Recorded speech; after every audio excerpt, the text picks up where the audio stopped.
Called off protests targeting Barclays after the banking giant revealed it had sold its shares in Elbit Systems, Israel's largest weapons company. The British group Palestine Action had organized over 50 direct action protests targeting Barclays over the past year. In election news, Kamala Harris campaigned in Arizona Thursday and blasted Donald Trump for saying he's going to protect women whether the women like it or not. And this is not the first time he has told us who he is. Some Michaels. Women should have the agency and authority to make decisions about their own bodies. This is the same man who said women should be punished for their choices. He simply does not respect the freedom of women or the intelligence of women to know what's in their own best interest and make decisions accordingly. During Harris's speech in Phoenix, Arizona, she was repeatedly interrupted by pro-Palestinian protesters. Donald Trump was also in Arizona Thursday, where he campaigned with Tucker Carlson. Trump suggested former Republican Congresswoman Liz Cheney should face a firing squad. Cheney and her father, former Vice President Dick Cheney, have both backed Harris in the race. Ooh, beautiful. With his daughter, but his daughter is a very dumb individual, very dumb. She's a radical war hawk. Let's put her with a rifle standing there with 9 barrels shooting at her, okay? Let's see how she feels about it. The guns are trained on her face. Liz Cheney responded by writing, quote, "This is how dictators destroy free nations and threaten those who speak against them with death. We cannot entrust our country and our freedom to a petty, vindictive, cruel, unstable man who wants to be a tyrant," end quote. Donald Trump's heading to Dearborn, Michigan, to go to the nation's largest majority city, where many former Biden voters have vowed not to back Harris over her support for Israel's war on Gaza. Harrison has not yet campaigned in Dearborn. Earlier this week, former President Bill Clinton campaigned for Harris in Michigan and sparked outcry after he said Israel was being, quote, forced to kill civilians in Gaza. Almost make sure that they're shielded by civilians. They'll force Some Michaels. you to kill civilians if you want to defend yourself. Spain has declared 3 days of national mourning after the death toll from devastating flash flooding soared to 158. Most of the deaths were in Valencia, where flooding uprooted trees, downed power lines, demolished bridges and roads, and left hundreds of cars strewn about like toys buried in the mud. The disaster struck as unprecedented storms brought a year's worth of rainfall in just 8 hours. Comercios, supermercados. Well, it's all destroyed. Shops, supermarkets, schools, cars, it's all destroyed. These caravans come from the 27th neighborhood, almost in Valencia. They went all the way down until here, and just here on the right, there's a boat. It has been incredible, mind-blowing. Spanish Prime Minister Pedro Sanchez is warning devastation caused by flash flooding is not finished, as Spain's weather agency warned a fresh round of storms will bring more heavy rain today. Climate scientists warn human activity is driving global heating that makes extreme weather events more frequent and more destructive. Democracy Now! Will be in Baku, Azerbaijan, to cover the UN Climate Summit in a few weeks. Papua New Guinea's leaders have withdrawn from this month's COP29 UN Climate Summit after slamming pledges by the world's biggest polluters as empty talk. Foreign Minister Justin Pachenko said, quote, "We will no longer tolerate empty promises and inaction. We will suffer the devastating consequences of climate change if we must cut down our forests to sustain ourselves and develop our economies." Bilateral climate agreements with other nations. North Korea's foreign minister Cho Sung-ho is visiting Moscow as about 10,000 North Korean forces have arrived near Ukraine's border to fight alongside Russian troops. Meanwhile, North Korea test-fired an intercontinental ballistic missile Thursday, demonstrating its ability to launch nuclear attacks that could reach the mainland United States. Former Philippines President Rodrigo Duterte has admitted under oath he oversaw a death squad of gangsters he used to target people while he served as mayor of the southern city of Davao. Duterte made the admission during testimony Monday to a Philippine Senate inquiry into widespread extrajudicial police and vigilante killings carried out under Duterte's so-called war on drugs. Meron akong death squad. I have a death squad. A death squad, 7 of them. But they are the police. They were gangsters. I command one of the gangsters, kill that. Because if you don't, I will kill you. A United Nations report found at least 8,600 people were killed in the drug war unleashed by Duterte, with some estimates suggesting the true toll could be 3 times higher. The International Criminal Court in The Hague is investigating Duterte for possible crimes against humanity committed under his rule. Botswana's president has conceded defeat after his long-ruling Botswana Democratic Party lost a Alright, parliamentary majority for the Estilo first Soy time Leal. since Botswana won its independence from Britain in 1966. The president, Así mero. Little bit more. had been seeking a second 5-year term in Wednesday's election. Opposition leader Duma Boko of the Umbrella for Democratic Change Party is expected to become Botswana's new president. And in Brazil, 2 former police officers who confessed to assassinating Estilo Soy Leal. We're gonna put some and more. her driver in 2018 were sentenced Thursday to long prison terms. Ronnie Lassa, who admitted to firing the fatal shots, was sentenced to nearly 79 years.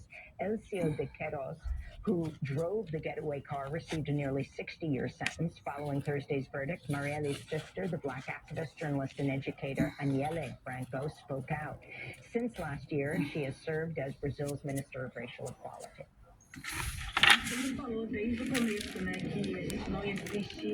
Since the beginning, we said we would not stop until justice was made. There was a lot of nights, days, years. Yesterday I said, is evidence that women, Black people who live in slums, when they get to a position, they deserve to remain alive. And those are some of the headlines. This is Democracy Now!, democracynow.org. War, peace, and presidency. I'm Amy Goodman. Just days away from Election Day, Kamala Harris campaigned in Arizona Thursday and blasted Donald Trump for saying he's going to protect women, quote, whether the women like it or not. Harris spoke from Phoenix just hours before Trump also made an appearance in Arizona as both candidates make a final push in the state. Did everyone hear what he just said yesterday? And he whether the women like it or not.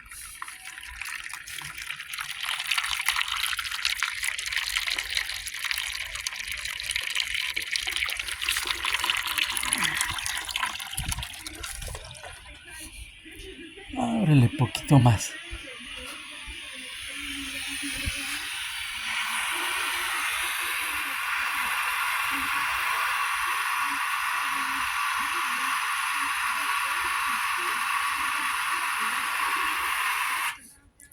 Should be good enough. Debería ser suficiente. Oh, for sure. Does not respect the freedom of women or the independence of women to their own best interests and make decisions accordingly. Donald Trump was also in Arizona Thursday, where he campaigned with Tucker Carlson. Trump suggested that Republicans in Cheney and her father, former Vice President Dick Cheney, both backed Harris in the race.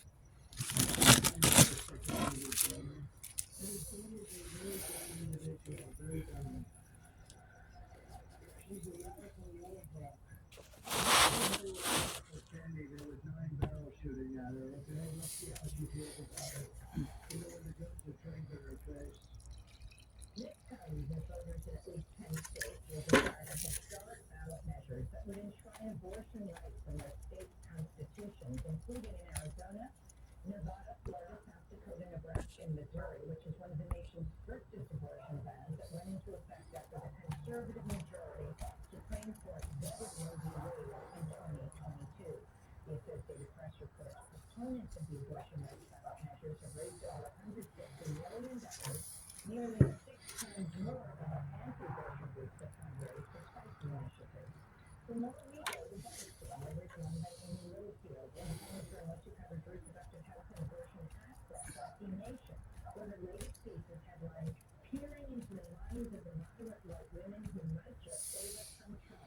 Amy, welcome back to Democracy Now! Let's start off by talking about the virus.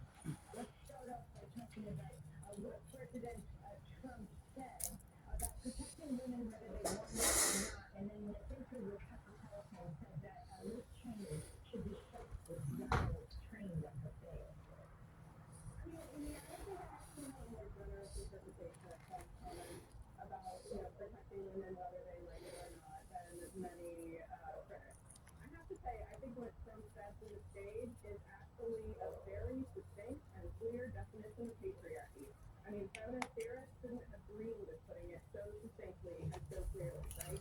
He is laying out the bargain that white patriarchy has offered to white women in this country since the colonization of this country, right?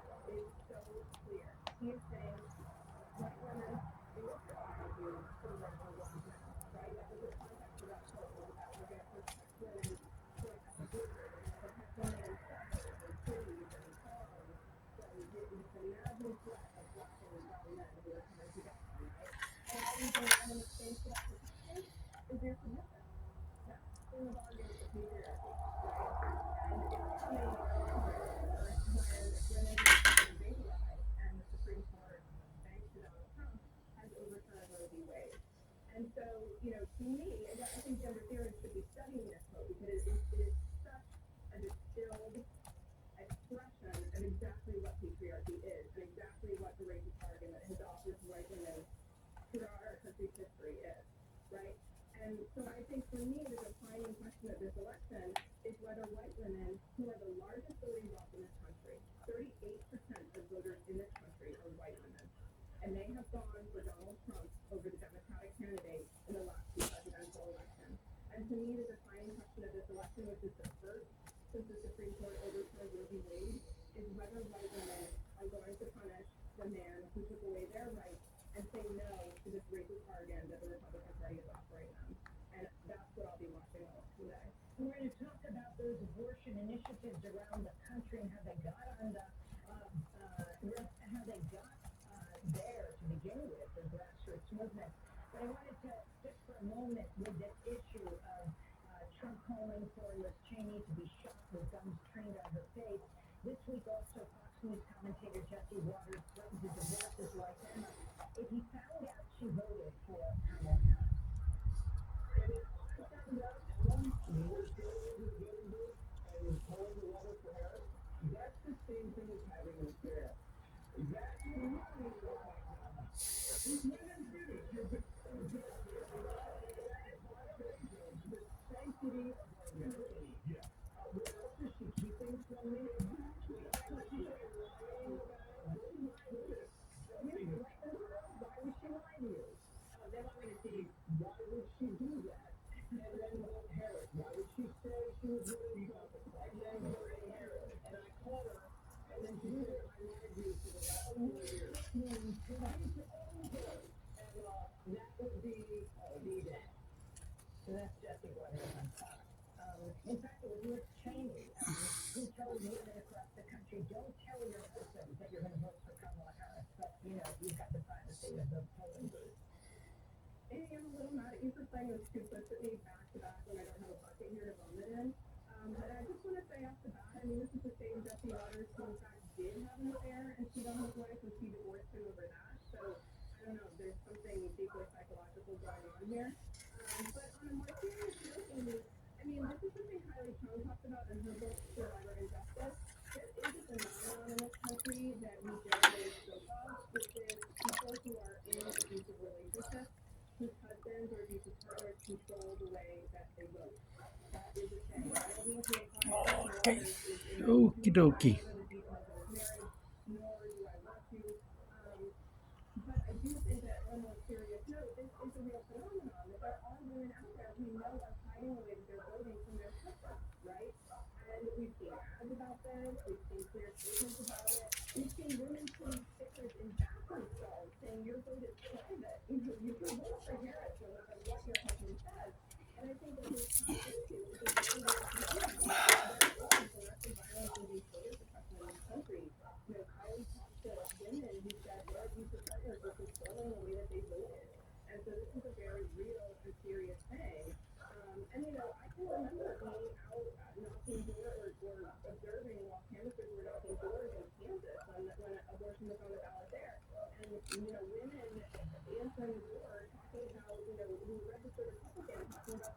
people who are IVF and they're experiencing reproductive freedom. And so these experiences, especially in the wake of the overturn of Roe v. Wade, might cause women to break with their husbands as the most black women precedent. Let's talk about the abortion ballot initiatives that are in 10 states right now.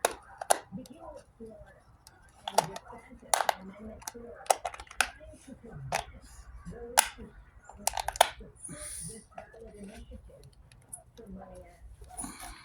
In Florida, it's by far the most favored abortion on the ballot. Abortion on the ballot in 10 states has a record for a U.S. election. Florida is a clear state for abortion access on the ballot. It was until 65 million passed there. 84,000 abortions in that state before these restrictions. And so it's crucial to restore abortion access there. We've seen over $100 million released in the state with huge momentum behind this campaign to restore abortion access in Florida. And it's obviously terrifying on DeSantis because he's been suffering criminal charges against TV stations for airing ads in favor of the pro-choice amendment, prompting a judge to say it's the first Estilo Soy amendment Leal. stupid. And he's continuing to manipulate discussion trying to get this amendment on the ballot. So he's using the state resources to focus, and really seeing Ron DeSantis pulling out all the stops there. All right. At the same time, we're seeing That's a it. campaign that knows Republican voters out All right. Leaking water. and this is a state that has a 60%. Just like that.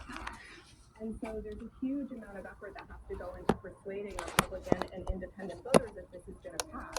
And so what we've seen, I got a hold of some of the internal guidance that the campaign is using.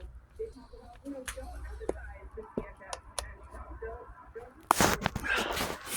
When you transplant,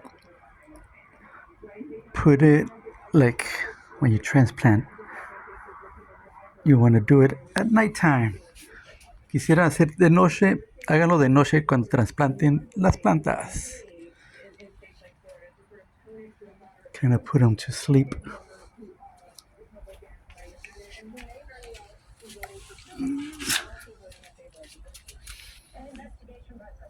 Ta-da. Heck yeah.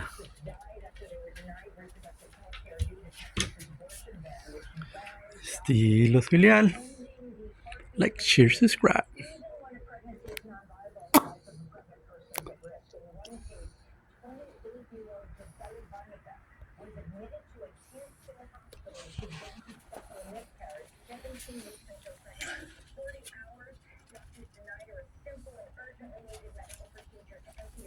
Which would have prevented the infection that ultimately killed her.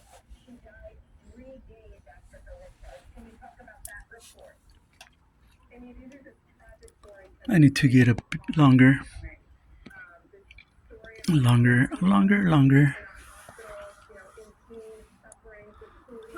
palo.